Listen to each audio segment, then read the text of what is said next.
ছোট্ট দুটো শালিক, তারা নিজেই নিজের মালিক, আর ঝড় ঝঞ্ঝায় ভয় পায় না ওরা।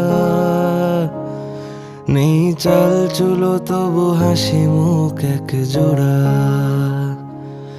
এই চেনা অচেনার ভিড়ে বোনা ছোট্ট ওদের নিরে, কত শত স্মৃতি নিয়ে ঘরে ফিরে আসে ওরা। নেই চাল চুলো তবু হাসি মুখ এক জোড়া। একসাথে চার পা হেঁটে যায় বহুদূর, যত হারানো হিসেব খুঁজে পায় তার সুর। এক গাল ভরা হাসি, ভালোবাসা, সুখটান, চাঁদ মামাদের ঘরে খুনসুটি অভিমান।